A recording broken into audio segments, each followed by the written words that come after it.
하나님의 말씀은 신약성경 요한계시록 14장 14절에서 16절 말씀까지를 제가 봉독해 드리겠습니다. 이것은 하나님의 말씀입니다.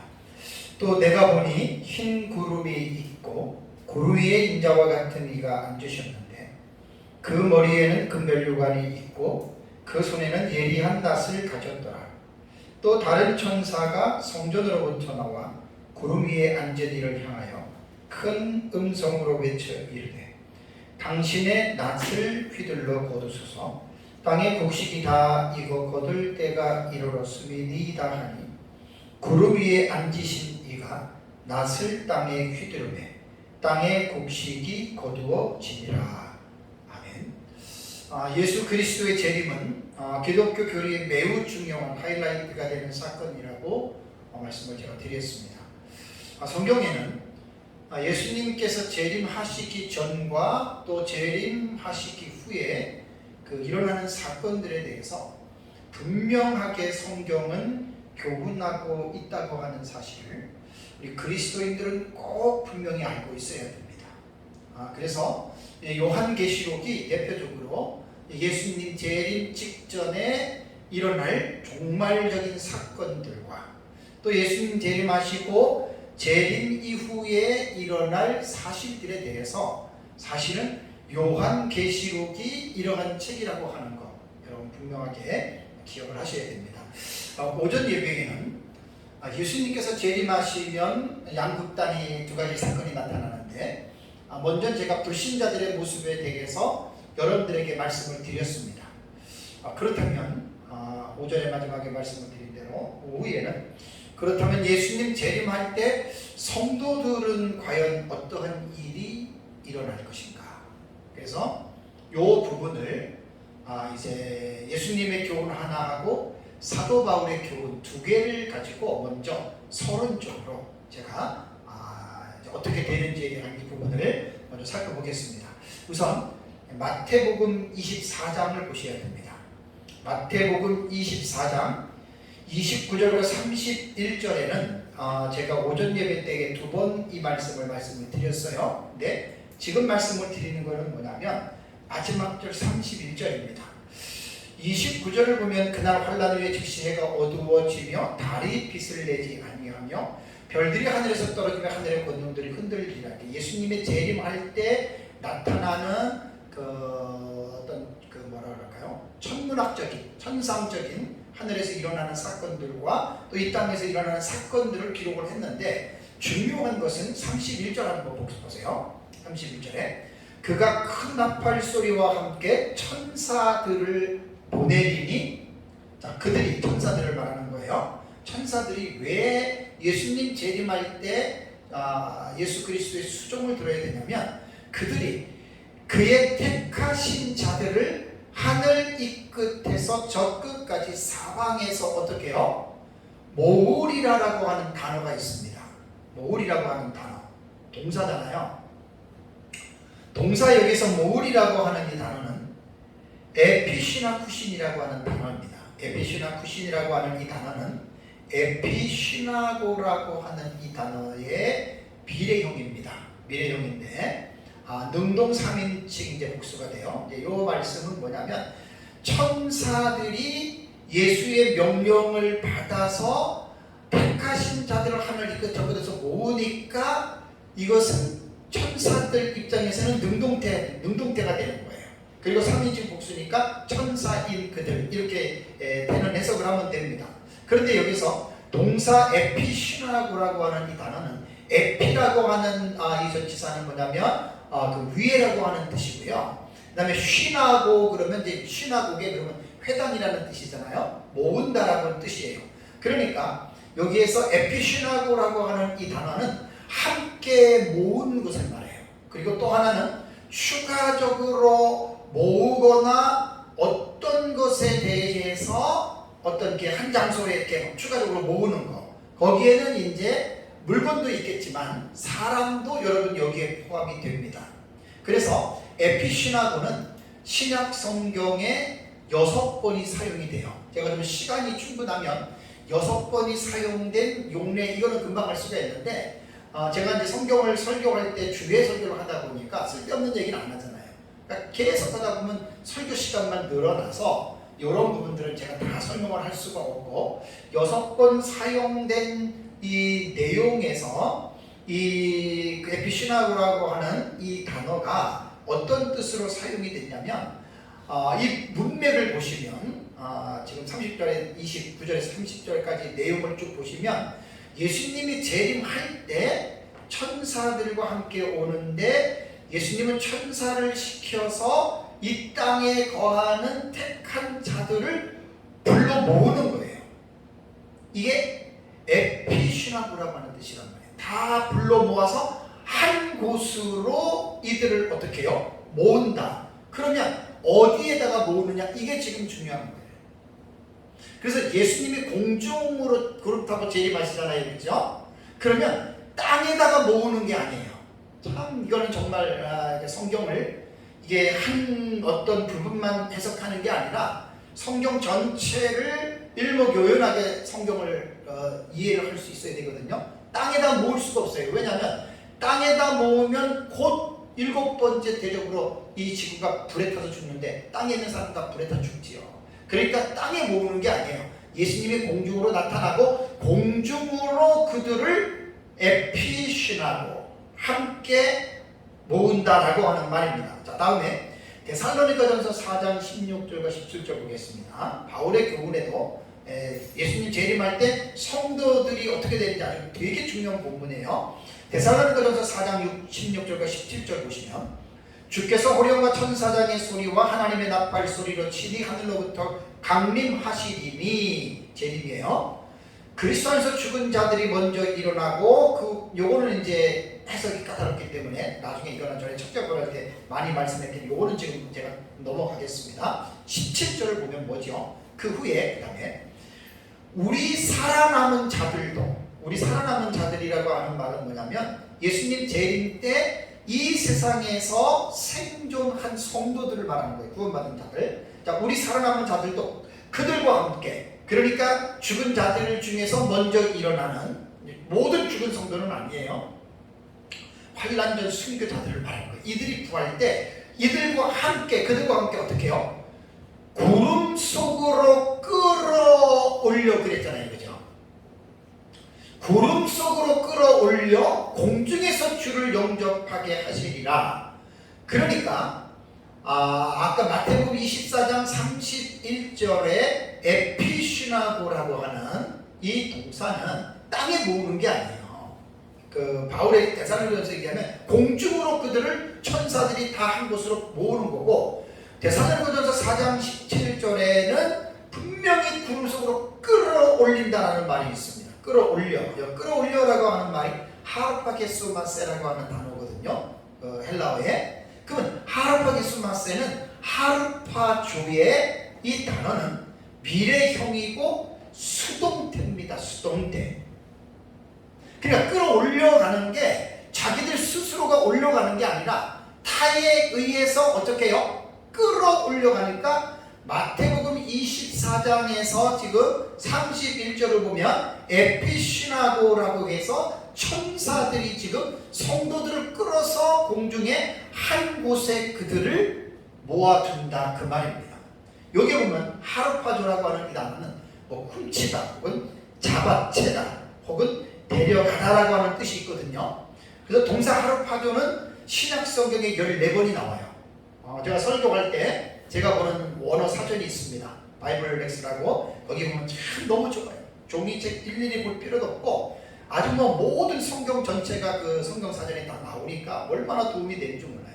14가지를 제가 다 봤어요. 여러 가지가 의미가 있어요. 그러니까 우리 오전에도 말씀을 드렸지만 헬라어 단어가 한 단어가 한 뜻만 있는 게 아니에요.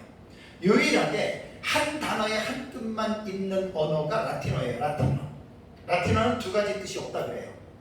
아주 제일 정확한 언어가 라틴어라고 하는데 여러 가지 번역이 될 수 있어도 중요한 것은 뭐냐면 문맥에서 딱 맞는 거를 하나 골라내야 되거든요.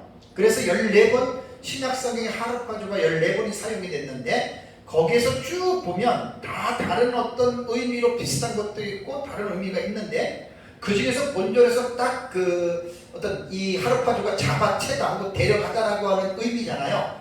요 의미를 가지고 사용된 두 가지 본문이 나와요.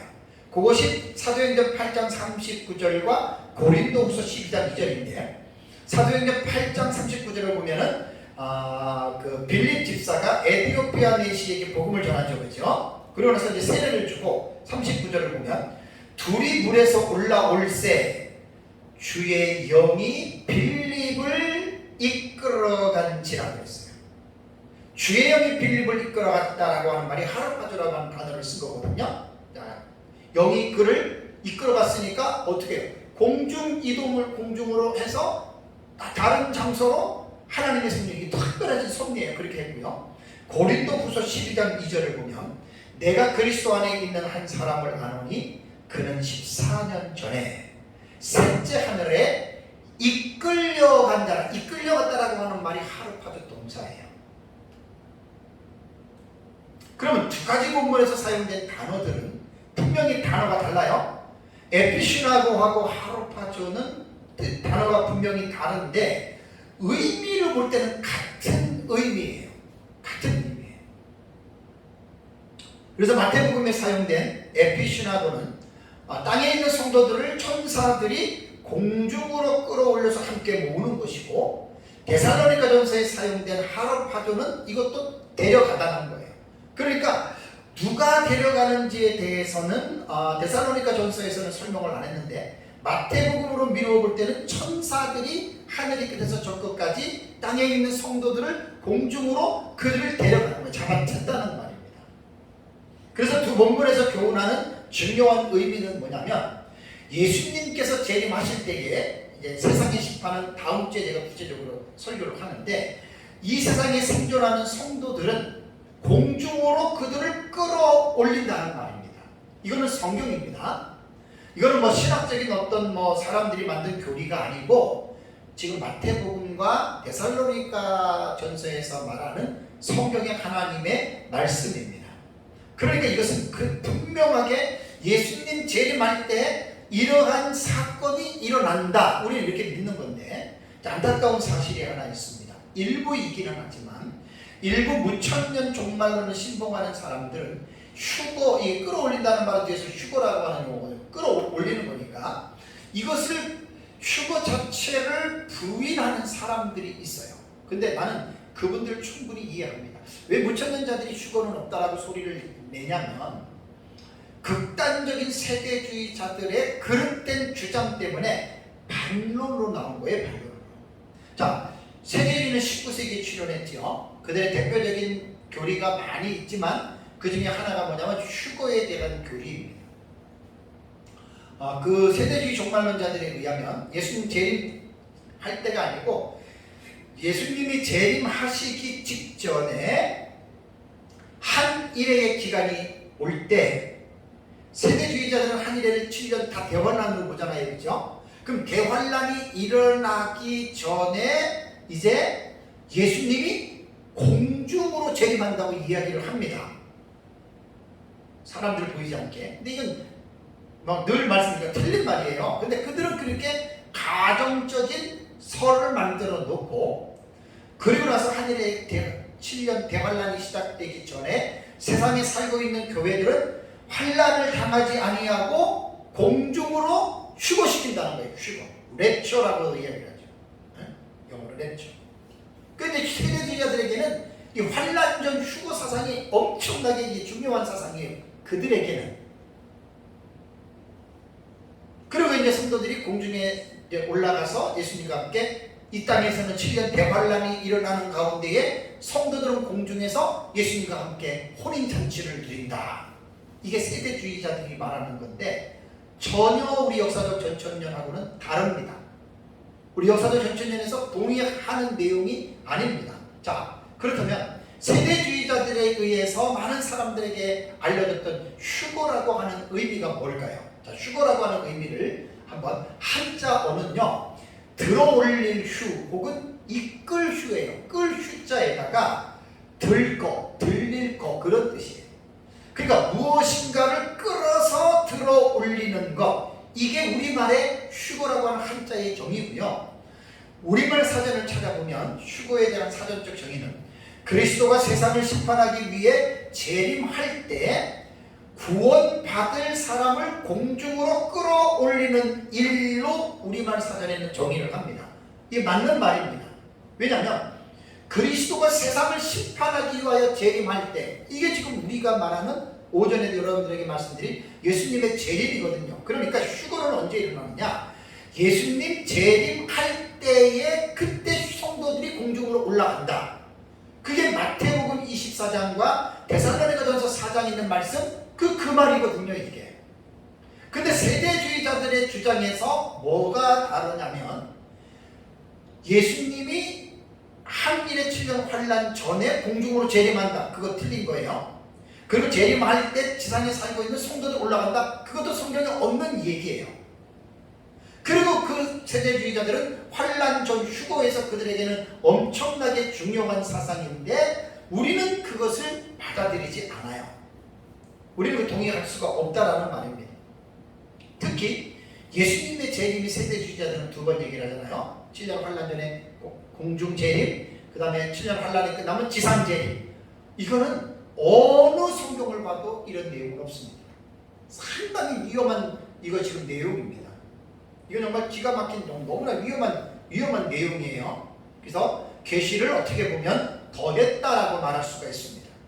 절대로 그런 일은 있을 수가 없습니다. 그래서 예수님의 재림은 역사적 전천년은 단회적이에요. 무천년이나 전천년이랑 똑같아요. 단회적. 그 재림의 시기는 똑같아요. 아무도 알지 못하고. 네. 그래서 이제 우리는 세대주의자들의 이 주장 때문에 일부 무천년주의자들은 간혹 가다가 제가 영상 같은 걸 보면 휴거는 없습니다라고 이렇게 아주 그냥 그 설교나 강의 제목을 휴거는 없습니다라고 이렇게 하는 걸 내가 몇 사람 봤는데, 난 그걸 볼 때 내 마음이 너무나 안타까운 거 있죠. 야, 이분이 지금 이게 도대체 성경을 아는 사람인가? 일부 무천년주의자들이에요. 휴거가 없다 그러면 그 사람은 성경을 부정하는 거죠. 제가 서론적으로 마태복음 24장 31절과 데살로니가전서 4장 17절에 올려가는 그게 휴거란 말이에요, 여러분. 그게 휴거예요. 그러니까 이런 부분을 어떻게 말할 거예요? 에피시나고 하고 하루파죠. 이게 결국은 휴거라는 말이에요. 휴거. 공중으로 끌어올리는 거예요. 천사들을 통해서 하나님이 그들을 끌어올린다는 겁니다. 그래서 저는 그냥 성경에 대한 깊은 진리도 모르고 무조건 휴거는 없다라고 말하는 사람들에게 제가 조금 도움을 주는 말을 하는 거예요. 그렇게 말하면 그 사람은 100% 성경을 잘못 본 사람입니다. 단서를 달아야 돼요. 단서를. 어떻게 단서를 달아야 되냐면, 저도 이제 말을 그렇게 하잖아요. 세대주의자들이 말하는 예수님의 공중 재림도 없고 그때 성도들이 환란 전에 휴거는 없다, 이렇게 말을 해야 되는 거예요. 세대주의자들이 말하는 환란 전 휴거는 없고, 그러나 예수님이 재림하실 때에는 이 땅에 생존한 성도들의 휴거는 있다. 이게 성경이에요. 이렇게 성경을 여러분 언어를 표현할 줄 알아야 됩니다.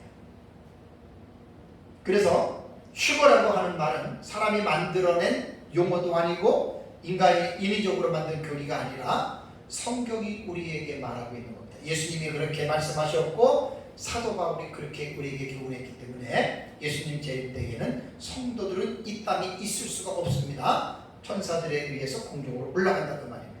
그렇다면 이 휴거에 대한 이 사실이 요한계시록에 기록되어 있을까요? 있습니다. 그것이 제가 오늘 성경 봉독한 계시록 14장 14절에서 16절에 나오는 내용입니다.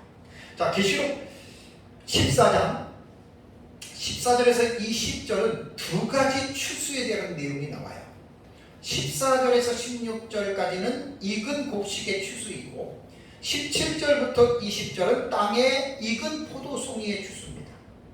그러니까 약간의 어떤 그 이견의 주경 학자들의 그 이견이 있기는 하지만 국내의 거의 모든 학자들이 이 두 가지의 추수를 성도들의 구원과 불신자들의 심판으로 거의 다 해석을 합니다.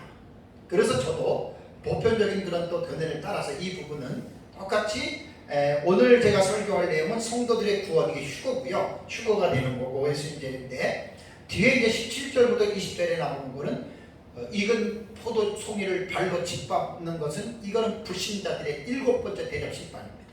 오늘 다음 주에 제가 설교하게 됩니다. 그래서 이 부분들을 잘 기억해야 됩니다. 그렇다면 이 두 가지의 추수는 언제 일어나는 것일까? 언제 이 두 가지 추수가 일어나겠습니까? 그것은 분명 보나마나 예수 그리스도의 재림과 더불어서 일어나는 겁니다. 자, 그렇다면 예수님의 재림 때에는 생명책에 기록된 자들은 구원이고 생명책에 기록되지 아니한 자들은 멸망입니다. 자, 이 사실에 대해서도 예수 그리스도의 메시아의 길을 예비했던 세례 요한의 선포에서 나옵니다. 자, 마태복음 3장 11절과 12절을 보시면 나는 너희로 회개하게 하기 위하여 물로 세례를 베풀었거니와 내 뒤에 오시는 이는 나보다 능력이 많으시니 나는 그의 신을 들기도 감당하지 못하겠노라. 세례 요한의 말입니다. 그러면서 그는 성령과 불로 너희에게 세례를 베푸실 것이요 손에 키를 들고 뭐라고 했습니까? 자기 타작 마당을 정하게 하사 알곡은 모아 곡간에 들이고 쭉정이는 꺼지지 않는 불에 태우시리라. 즉 세례 요한이 하는 말이에요. 이 말은요 여러분 되게 중요한 말인데 이 본문의 말씀은 메시아의 재림을 통해서 이루어지는 이 사건들을 원근 통시적인 방법으로 예언한 겁니다. 오전에 제가 원근 통시법에서 말씀을 드렸어요. 원근 통시법, prophetic foreshadowing이라고 예언적 원근 통시법입니다. 그러니까 같은 주제가 먼 긴 시간 동안에 떨어져 있는 것을 현재에서 보는 입장에서 먼 시간에 대한 길이를 축소하는 거예요. 잡아 당기는 거예요. 그것이 포셔트닝이에요. 단축한다는 말이 포셔트닝이라는 거예요. 단축시켜서 마치 곧 일어날 것처럼. 그러니까 이 마태복음 본문에서 보면은 초림의 메시아는 성령과 불로 세례를 베푸신다 그 말이잖아요. 그죠? 그러니까 예수님은 지금 초림의 메시아로 와서 성령과 불로 베푸시는데 그런데 이 재림의 메시아는 심판주로 오셔서 알곡은 모아 곡간에 들이고 쭉정이는 꺼지지 않는 불에 태우실 것이다. 이게 재림이에요. 그러니까 요한 당시에서 지금으로 약 2000년이 정도가 시간이 지났는데 먼 시간 뒤에 그가 오랜 뒤에 오실 것이다 이러한 시간적인 묘사는 하나도 없고 마치 곧바로 일어나는 것처럼 말하는 게 이것이 원근 통시예요. 쇼트닝, 포쇼트닝, 단축을 시켜서 말하는 거예요. 자, 예수님께서 공생의 사역을 하실 때 자신의 재림할 때의 심판에 대해서 친히 교훈하셨습니다. 자, 마태복음 13장 볼까요? 마태복음 13장 30절 보면 예수님이 하신 말씀입니다. 공생의 기간에 둘 다 추수 때까지 함께 자라게 두라. 추수 때에 내가 추수꾼들에게 말하기를 가라지는 먼저 거두어 불사르게 단으로 묶고 곡식은 모아 내 곡간에 넣으리라 하더라. 이 예수님이 하신 말씀이에요. 둘 다라고 하는 이 두 부류는 구원받은 사람과 구원받지 못한 사람들을 말합니다. 그래서 세례 요한에 대한 말과 예수님의 이 말은 같은 의미예요. 그래서 추수 때는 바로 예수님의 재림의 때를 가리키고요. 자, 그래서 이제 이 성경에는 이 부분이 되어 있습니다. 그러면 이제 요한계시록 14장 14절에서 16절 이게 지금 휴거에 대한 장면이거든요. 본문을 가지고 제가 주의를 하겠습니다. 이제 14절을 한번 보세요. 14절을 보시면 또 내가 보니 흰 구름이 있고 구름 위에 인자와 같은 이가 앉으셨는데 그 머리에는 금 면류관이 있고 그 손에는 예리한 낫을 가졌더라. 자, 14절에 또 내가 보니 카이에이돔이에요.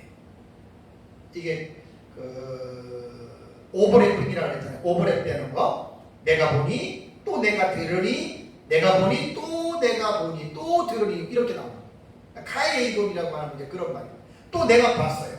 자, 뭘 봤습니까? 자, 그렇다면 구름 위에 앉은 자를 봤는데 그 앉은 자의 모습이 인자와 같은 이다.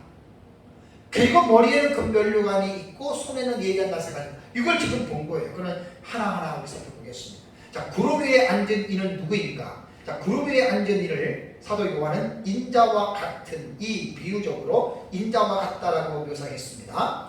인자라고 하는 말은 사람의 아들이라고 하는 뜻입니다. 그런데 요한계시록을 해석하는 추경학자들의 해석을 보면 크게 두 가지입니다. 이 인자는 누구냐라고 했을 때는 그리스도로 보는 해석이 있고 천사로 보는 해석이 있습니다. 대부분은 구름 위에 앉은 자를 다 그리스도로 해석을 하는데 일부는 천사로 해석을 하기 때문에 그건 뭐 각자가 해석하는 차원에서 자기 나름대로의 뭐 이렇게 해석을 하지만 어쨌든 그거는 여러 가지를 함께 알고 있는 것이 저는 좋다고 봅니다. 자, 그렇다면 이 인자를 예수 그리스도로 보는 이유는 이 사람이 이 인자라고 하는 사람의 아들과 같은 이 인자를 천사라는 명칭을 붙이지 않았어요. 천사라고 붙이지 않았어요. 그러니까 이것은 예수 그리스도밖에 될 수 없다. 그리고 인자 같은 이라고 하는 표현에서도 실제로 예수님이 이 세상에 오실 때 자신을 뭐라고 불렀지요? 인자, 사람의 아들이라고 예수님께서 붙이셨습니다. 그러면 이 인자가 어디에 앉았습니까? 구름 위에 앉았다라고 하는 말은 예수 그리스도의 신성, 곧 하늘 위에 계신 그리스도의 위엄과 영광과 신성을 상징하기 위해서. 왜냐하면 예수 그리스도는 하나님이시잖아요. 그러니까 그가 하나님의 나라에 계시고 또 그가 하나님의 나라에서 이제 마지막 때 심판 때에 그분이 이제 걸어가는 모습으로 자신을 계시하신 것이죠. 그렇다면 인자가 금면류관을 섰다고 했습니다. 자, 구름에 앉은 이가 금면류관을 섰다고 했는데 면류관이라고 하는 이 단어는요, 여러분 두 가지 단어가 있습니다. 뭐냐면 스테파노스라고 하는 단어가 있어요. 스테파노스라고 하는 단어와 디아데마타. 이 디아데마타라고 하는 단어가 있습니다.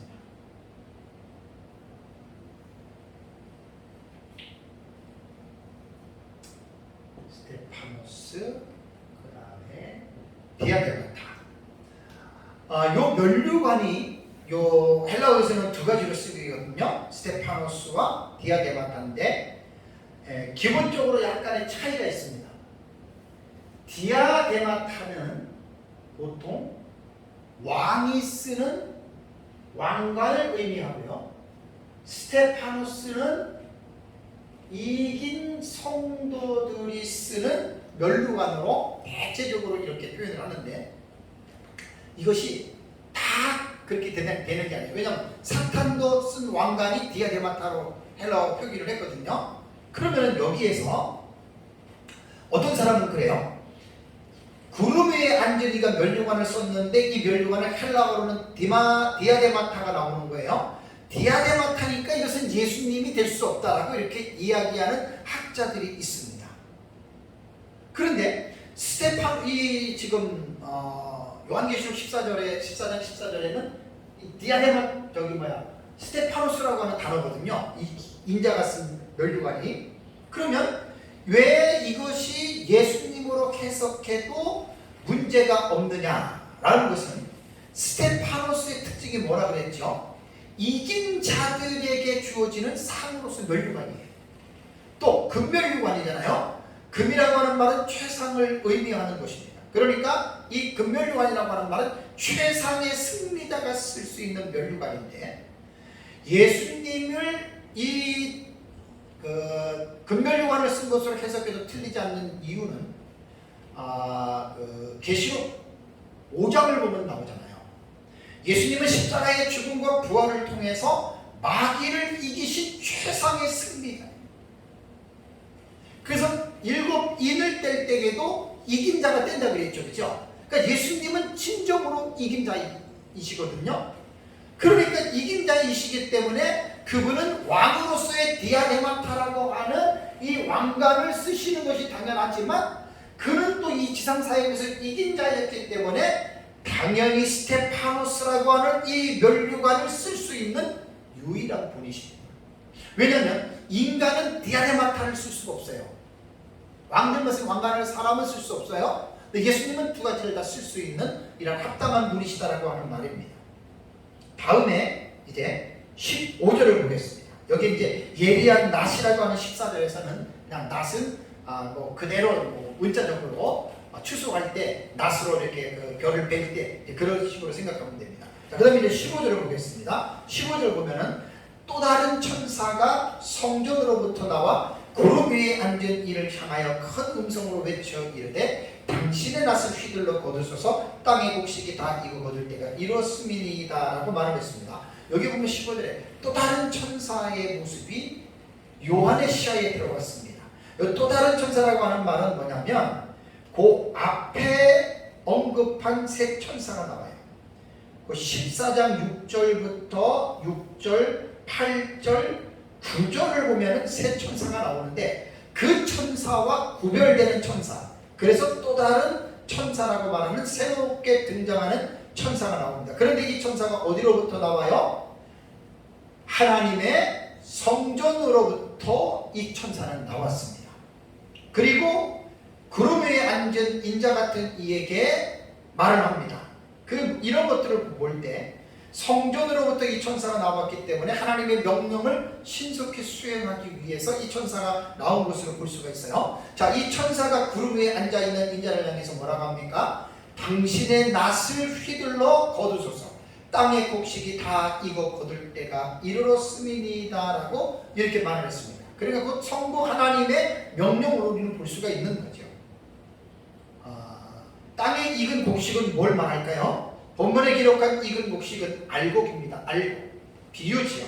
누구를 알곡이라고 하느냐? 구원받은 사람을 알곡이라고 하고 구원받지 못한 사람을 가라지, 쭉적인 부분 이렇게 표현을 합니다.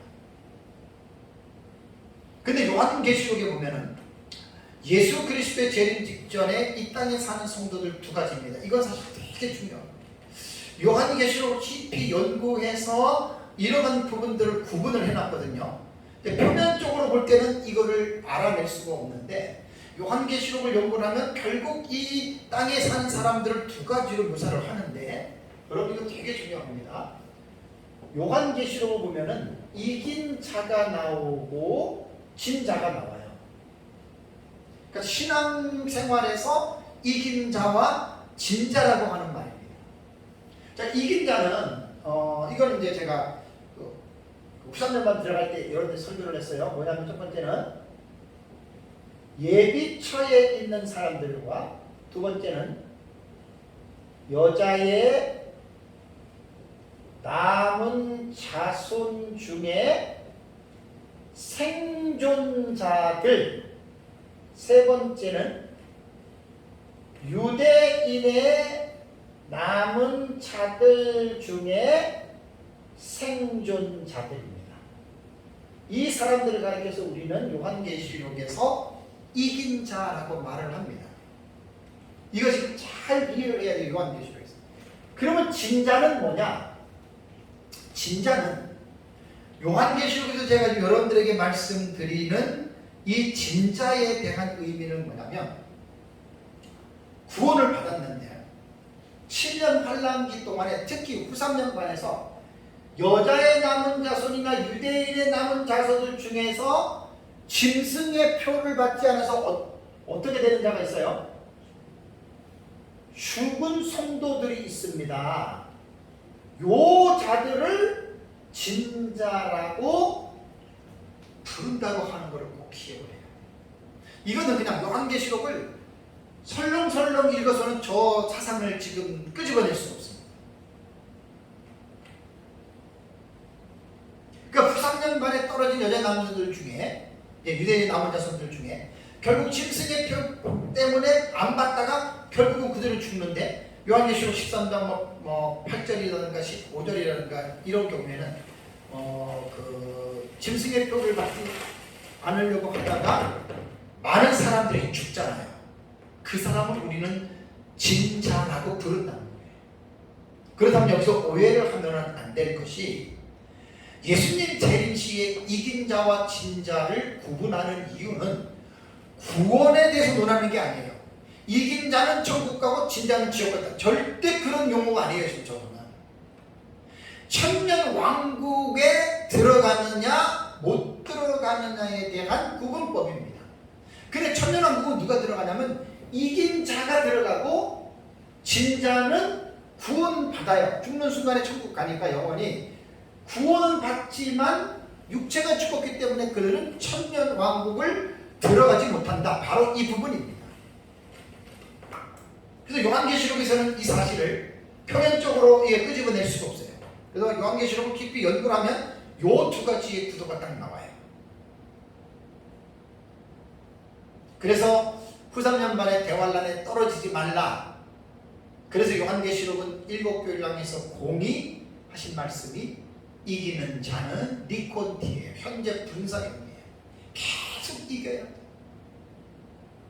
참, 그 요한계시록의 7교회에서 이긴 자에 관한 이 내용은 여러분 얼마나 중요한지 모릅니다. 그래서 이거를 구원론적으로 이기고 지고를 구원론적으로 풀면 절대 안 돼요. 천년 왕국을 들어가느냐 못 들어가느냐에 대한 구분법으로서 지금 요한계시록 안에서 이긴 자와 진자에 대해서 말씀을 제가 드리는 것이라고 하는 것 여러분 꼭 기억을 하셔야 됩니다. 예수님께서 재림하시면 살아있는 성도들은 천년 왕국을 어떻게 들어가느냐. 참 이게 이제 제가 책을 몇 권 써야 될 것도 많고 천년 왕국에 대한 책도 써야 되는데, 기존의 역사적 전천년주의자들이 초대 교부들부터 이렇게 내려왔는데, 어떤 학파든지 간에 완전한 신학을 정립한 학파는 하나도 없습니다. 무천년도 마찬가지죠. 다 장단점들이 있습니다. 그중에 역사적 전천년의 단점 중에 하나가 뭐냐면, 천년 왕국론에 대한 내용에서 단점이 뭐냐면, 첫째 부활에 대한 것도 그렇고 천년 왕국의 백성에 대한 이 부분이 상당히 좀 잘못된 부분이 있어요. 뭐냐면 역사적 전천년주의자들이 말하는 천년왕국의 백성은 죽은 성도들, 그 다음에 살아있는 성도들은 변화된 몸으로 영생체로 천년왕국에 들어가서 산다. 이렇게 초대교부부터 믿어왔어요. 지금도 많은 수의 역사적 전천년 종말론을 따르는 사람들이 이거를 그렇게 믿고 있거든요. 근데 성경을 보면 죽은 자의 부활은 특별한 순교자들 외에, 아니 일반 성도들이 부활해가지고 천년왕국에서 왜 살아요? 부활해서 영생을 누리는 천국에서 살려고 부활체가 필요한 거지, 천년왕국에서 부활체가 필요 없는 거예요. 다만 순교자들의 부활은, 그들은 이제 계시록 20장 5절에 보면은 천년 동안 왕노릇하는 왕권자로서의 순교자들에게 주어진 상급으로서의 첫째 부활자고, 천년왕국의 백성들은 육체로 들어갑니다. 그러니까 예수님 당시에 살아있는 성도들 중에 이긴 자들이 천년왕국 들어가고, 죽은 성도들은 천년왕국이 끝날 때까지 부활하지 않습니다. 그것이 계시록 20장 5절을 보면, 그 나머지 죽은 자들은 그 천년이 차기까지 살아나지 못한다. 거기서 말하는 나머지 죽은 자는 불신자를 말하는 게 아니고 성도와 불신자가 그 나머지 죽은 자의 공지에 다 들어갑니다.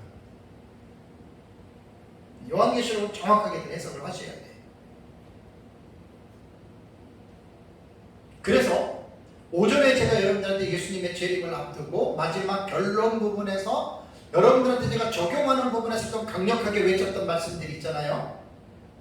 왜 신약시대 성도들은 예수님의 재림을 준비하면서 왜 우리는 거룩한 삶을 살아야 되는가? 왜 우리는 부끄러운 삶을 살아서는 안 되는가? 왜 우리는 점도 없고 흠도 없이 평강 가운데 나타나기를 힘쓰는 삶을 살아야 하는가? 이긴 자가 되어야 되기 때문이에요. 왜? 예수님 재림하면 우리 역사적 전체적 입장에서는 천년왕국이 도래하거든요. 아무나 그냥 개도소도 다 천년왕국 들어가는 거 아니에요. 예수님 재림하실 당시에 생전 성도들은, 그래서 이제 제가 오전에 마지막 부분에 적용 부분에 여러분들에게 좀 외친 말씀은 이긴 성도가 되어야 돼요. 그래야 그들에게 한해서 천년왕국에 들어가는 거예요. 그러면 그 후삼년반 대환란에 죽었던 여자의 남은 자손들이나 유대인의 남은 자손들이 죽었던 사람은 천년왕국 못 들어갑니다. 죽었기 때문에 그들은 천국에 영원히 갔습니다. 그 어떤 사람들은 천년왕국 못 가서 어떡하냐, 그게 우리 편에서는 안타까운 거고, 또 하나는 천년왕국이 좋아요? 천국이 좋아요? 당연히 천국이 좋습니다. 이 전천년주의자들이 천년왕국을 너무 지나치게 극대화시키고 천년왕국을 너무나 천국처럼 아름답게 묘사하는 것은 잘못입니다. 천년왕국은 아무리 좋아도 죽음이 없고 질병이 없고 사람이 천년을 살아도 천년왕국의 환경은 물리적인 이 세상이고, 천국은 처음 하늘과 처음 땅, 처음 고통, 모든 불행과 저주가 사라져버린 새 하늘과 새 땅이기 때문에 천년왕국과 천국은 본질이 달라요. 그래서 역사적 전천년주의자들이 이 천년왕국을 지나치게 미화를 하거나 극대화를 시키는 것은 성경을 상당히 잘못 해석하는 것입니다. 천년왕국은 단지 하나님의 특별한 섭리 가운데에 이 땅에서 천년 동안 하나님이 세상을 창조하신 그 목적을 사람들에게 드러내시기 위해서 하는 한시적이고 유한적인 나라가 바로 천년왕국이다라고 하는 사실을 잘 기억을 해야 됩니다.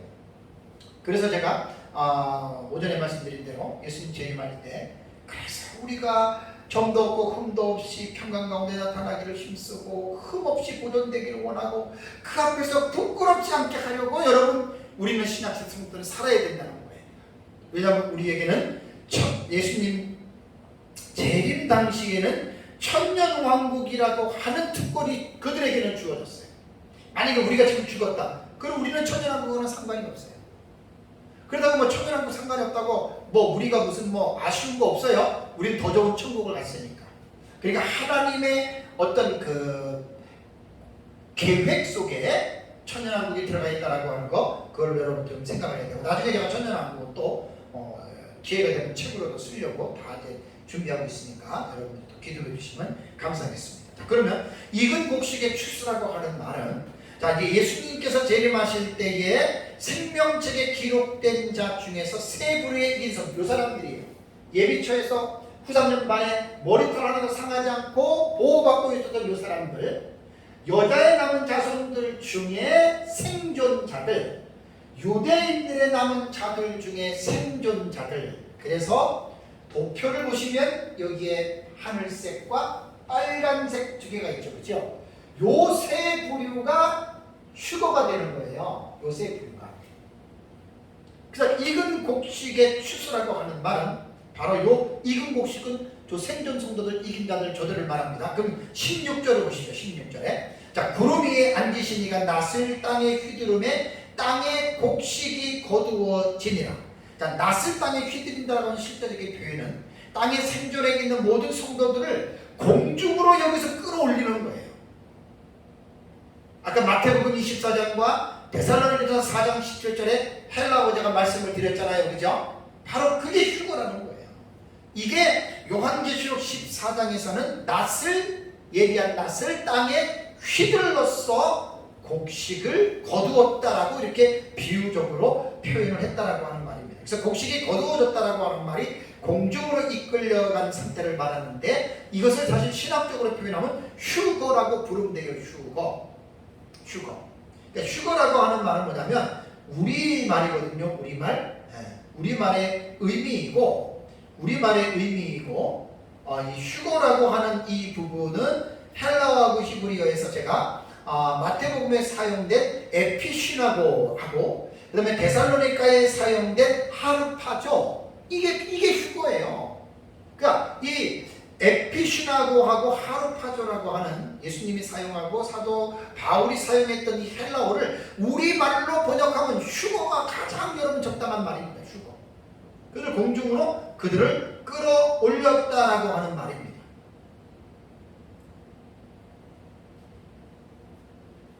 우리는 왜 예수님 재림할 때 휴거가 필요할까? 그 타당성에 대해서 생각을 해야 돼요. 요거는 다음 주에, 요거는 심판과 연관이 되습니다. 간단하게 제가 궁금하신 분들에게 말씀을 드립니다. 6번째 대접수까지 설교했잖아요, 그죠? 지금 이제 재림을 조금 더 제가 여러분들에게 설명하고, 그 다음에 예수님 재림하면서 휴거의 사건이 지금 일어나는 거예요, 연대기적으로. 자, 그 다음에 곧바로 일어나는 사건이 뭔지 아십니까? 7번째 대접수 가집니다. 7번째 대접은 이 세상이 불로 심판을 받는 겁니다. 그럼 살아있는 생명체는 그 불에 의해서 다 타버려요. 그 베드로후서 3장 그 10절에서 14절에 보면은 나오듯이 이 세상에 있는 모든 물질이 전부 다 불에 다 타버려요. 만약에 생존에 있는 성도들이 7번째 대접 심판할 때 이 땅에 있으면 어떻게 되겠어요? 불에 타 죽지요. 그래서 하나님이 그들을 생명을 보존하기 위해서 그들의 생명을 구원해 주시는 거예요. 그것이 바로 하르파죠. 공중으로 끌어올리는 겁니다. 천사들이 물론 주수꾼이 돼서 천사들이 그렇게 이제 구원받은 사람들을 이제 올려간다라고 하는 말입니다. 그러니까 휴거는 예수님 재림 때에 양극단적인 사건이 일어난다 그랬어요. 생명책에 기록된 자들을 예수님께서 구원하시기 위해서 하나님께서 그들을 끌어올리신다. 그래서 마태복음 24장 30절과 31절, 데살로니가전서 4장 16절과 17절에 관한 이 말씀을 여러분들이 잘 기억을 하시면 우리가 휴거라고 하는 용어를 못 쓸 이유가 없어요. 세계주의는 휴거라고 하는 올바른 그 용어를 그릇된 사상과 그릇된 지식 체계 안에서 잘못 사용했다는 말이에요. 그러면 세대주의가 휴거라고 하는 이 분명한 사실을 잘못 사용했다고 해서 야 그럼 우리 휴거라는 말 안 써. 그러면 안 되죠. 캐톨릭 처치, 캐톨릭이라고 그러잖아요. 이 캐톨릭이라고 하는 단어는 보편적인 교회라, 보편적이라고 하는 말입니다. 그래서 캐톨릭 처치 그러면 보편적인 교회, 정말 세상에 있는 유일한 교회, 그 주님의 교회거든요. 로마 캐톨릭이 그 용어를 쓴다고 개신교에서 우리 기독교는 그 용어를 잘 안 쓰잖아요. 그 잘못된 거예요. 캐톨릭이라고 하는 보편적인 이 용어 너무 좋은 용어입니다. 캐톨릭 처치는 우리가 써도 돼요. 자, 여호와의 증인 얼마나 멋있는 말입니까? 여호와의 증인 이단이 쓴다고 지금 우리 기독교에서는 여호와의 증인 말 별로 안 쓰잖아요. 휴거라고 하는 말은 잘못된 용어가 아닙니다. 분명히 성경에서 예수님도 말했고 바울도 말했고 교훈하고 있는 사건이에요. 예수님 재림 때 일어나는 사건. 우리가 못 쓸 이유가 없죠. 그래서 저는 역사적 전천년 입장에서 시시비비를 가리는 거예요. 휴거라고 하는 뜻이 뭐고 성경에 어떻게 나오고 세대주가 잘못 사용했고 그렇기 때문에 잘못을 교정해주고 우리는 성경적인 휴거의 올바른 의미를 가지고 여러분 우리는 사용을 한다는 것입니다. 꼭 기억을 하셔야 됩니다. 마지막으로 휴거에 대한 제 견해들이 있습니다. 되게 중요합니다. 휴거에 대한 이 부분은요, 정말 저는 이제 성경을 연구를 하면서 내 것만 저는 알고 있지 않아요. 다른 사람의 것도 객관적으로 제가 공부를 하면서 연구를 하거든요. 휴거의 시기 객관적으로 딱 펼쳐놓으면 내가 어떤 거를 믿어야 될지가 보이게 돼 있어요. 나는 그 부분에 아주 자신이 있습니다. 그래서 대부분 내 것만 아는 사람들은 자기 것만 옳다고 하고 소리만 지르고 자기와 다른 거 틀렸다 그러고 이런 사람들이 있잖아요. 난 그런 사람하고는 대화가 안 됩니다. 꽉 막힌 사람들입니다. 그런 사람들. 그 극단적인 사람들이에요. 정천년도 있고 부천년도 있고 세대주의 있고 후천년도 있고 다 있어요. 극단적으로 자기의 사상을 펼치는 거는 저는 그런 사람 싫어합니다. 휴거의 시기가요. 무휴거설을 주장하는 사람이 있어요. 말 그대로 휴거 없어 그 말이에요. 휴거 없다는 말이에요. 이거는 아까 설교 중에 말했지만 그 성경을 모르는 무식한 사람 하는 말이에요. 왜 휴거가 없어요? 왜 휴거가 없어요? 세대주의가 휴거를 잘못 썼다고 해서 성경에 나오는 진리까지 부정할 거예요? 두 번째는 환난 전 휴거소를 주장하는 사람이 있습니다. 환난 전 휴거소리라고 하는 말은 용어에서도 나오지만 이 세대주의자들의 주장이에요. 7년대 환란이 시작되기 전에, 그러니까 한 일회가 시작되기 전에 그 세대주의 도표들 보면은 한 일회 전에 랩처 해가지고 교회가 휴거된다라고 하는 걸 딱 그림을 그려놨어요. 딱 그 도표를 보면 알아요. 환란된 휴거설은 전혀 성경적이지 않습니다.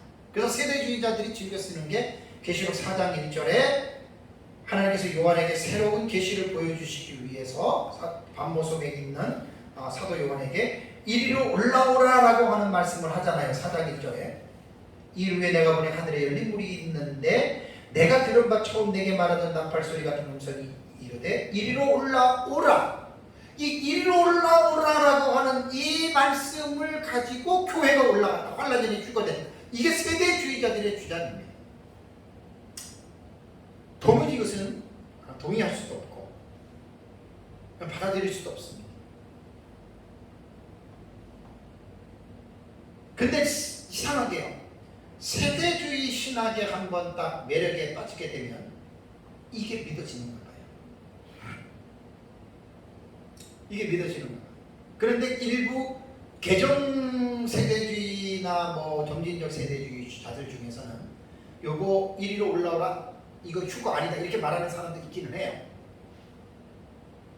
대체적으로 세대주의자들 그러면 7년 환란 전에 휴거 이거를 지금 주장하는데 이거는 절대 우리가 인정할 수 없습니다. 제가 늘 세대주의에 대해서도 내가 좀 강력하게 제가 좀 이렇게 비판을 합니다. 비판을 하고 왜냐하면 우리와의 역사적 절전형과 너무 섞여 있어가지고 이게 구분하기가 참 힘들거든요.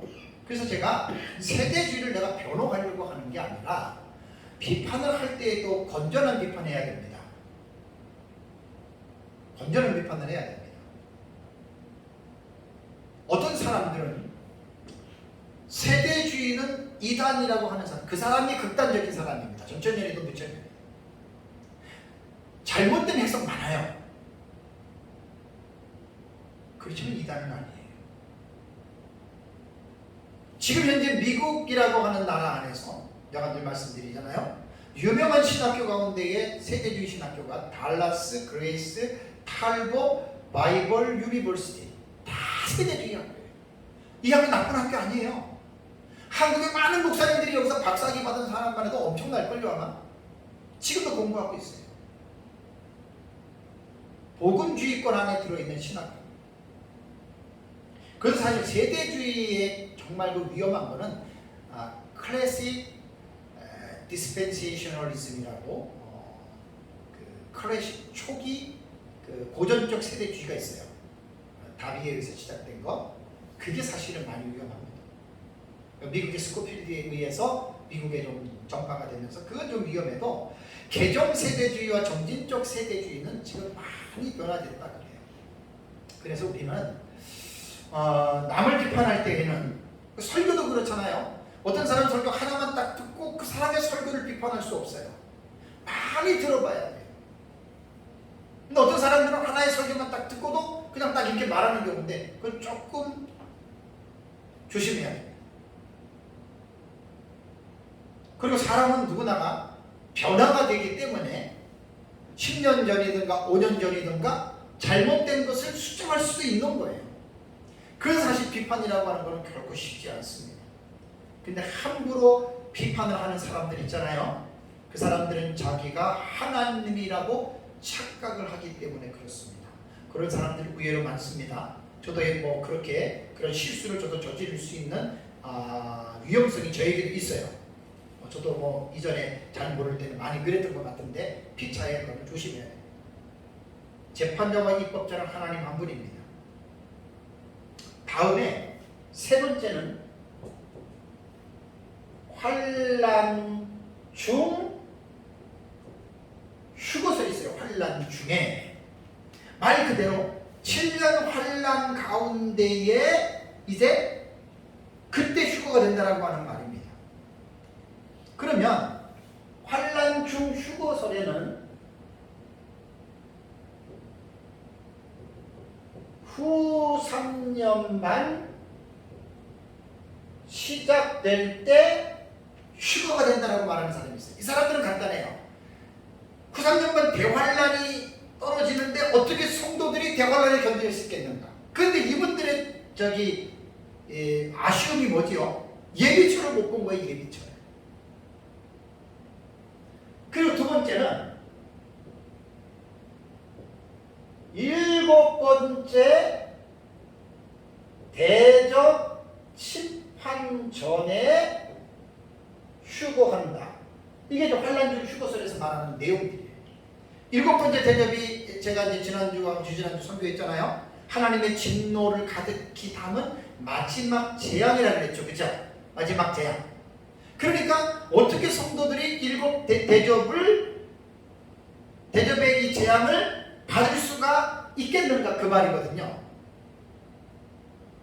근데 이건 잘 몰라서 그래요. 제가 그래서 첫째, 둘째, 셋째, 다섯, 여섯째 대접하면서 성도들이 직접 성도들하고는 상관이 없는 대접 재앙이 있고 간접적으로도 성도들이 당하는 게 있다. 그걸 제가 대접 재앙을 말씀드릴 때 여러분들에게 제가 이제 말씀을 드렸습니다. 마지막 네 번째는 뭐냐면 환난 후 휴거설이 있습니다. 이게 우리가 믿는 거예요. 그러니까 한일의 7년 환난이 지나고 난 다음에 예수님 재림하면서 휴거된다. 이게 가장 성경적이에요. 이게 가장 성경적이에요. 그렇다면 성도들이 휴거될 때 어떻게 휴거가 되냐? 휴거 상태입니다. 이거 다음 주에 제가 브리스핀 유리바다 때에 자세하게 합니다. 두 가지가 있습니다. 변화체로 부활체로 휴거된다라고 하는 사람이 하나 있고 또는 살아있는 육신의 몸 그대로 휴거된다 이거예요. 저는 두 가지 중에서 변화체는 없어요. 변화는 마지막 천년왕국 끝나고 부활과 변화가 그때 일어나고 죽은 자의 부활도 성도들도 예수님 재림 때 죽은 자도 부활 안 합니다. 순교자들만 부활합니다. 그러면 나머지는 다 성도들은 살아있는 육체의 몸으로 그냥 하늘로 휴거되는 거예요. 왜? 그들이 하늘에 올라가서 잠깐 머물다가 천년왕국으로 내려와서 천년왕국의 백성이 되는 거예요. 그러니까 육체로 천년왕국을 사니까 천년 동안 마음껏 자식을 낳고 살아갈 수가 있는 거죠. 그래서 역사적 전천년의 그 단점 중에 가장 큰 것 중에 하나가 뭐냐면 역사적 전천년주의자들은 예수님 재림하면 죽은 자 부활하고 살아있는 성도들 변화돼서 천년왕국 들어간다 이렇게 얘기를 하잖아요. 그래서 당장 무천년주의자들이 공격한 게 뭐예요? 어떻게 죽은 자들이 자식을 낳을 수가 있느냐? 그리고 전천년은 유구무원이에요. 그래서 이 단점을 해결할 수 있는 유일한 방법은 뭐냐면 성경 그대로 해석을 하면 천년왕국에 들어가는 휴거되는 백성들은 부활체와 변화체가 아닌 살아있는 인간의 육체의 모습 그대로 그들은 들어가는 거예요. 그래서 그들은 들어가서 육신적인 삶을 천년 동안 살아간다라고 하는 말입니다. 이 부분은 다음 주에 자세하게 말씀을 드리겠습니다. 사랑하는 성도 여러분, 예수님의 재림을 통해서 우리는 이 세상에서 상상할 수 없는 많은 일들이 일어날 것에 대해서 우리는 성경을 통해서 지금 배우고 있습니다. 예수님 재림하면 불신자들은 다 아까 말씀드렸잖아요. 가슴을 쳐요. 중간태. 그러면서 통곡합니다. 그러나 하나님의 백성들은 예수님 재림하면 오늘 예리한 낫으로 익은 곡식을 추수하는 이 내용이 바로 휴거에 대한 이 땅에 살아가고 있는 생존 성도들을 하나님이 그들을 공중으로 끌어올리신다. 그래서 마태복음 24장에 예수님께서 천사를 통해서 구원받은 자들을 불러 모으시고 데살로니가전서 4장 17절에는 그들을 공중으로 끌어올린다는 것은 이게 바로 휴거에 대한 참된 개념이에요. 그래서 세대주의자들 때문에 휴거라고 하는 용어를 거부해도 안 되고 이상하게 생각해도 안 돼요. 성경적으로 볼 때 휴거는 그대로 성경적인 사실. 그래서 우리가 예수님의 재림 우리는 학수고대하는 사람들입니다. 예수 재림할 때 우리가 믿음으로 늘 깨어서 또 우리에게 구원을 주시는 예수님의 이 구원을 잘 바라보면서 믿음으로 승리하는 삶을 살아가시기를 주님의 이름으로 축복합니다. 기도하겠습니다.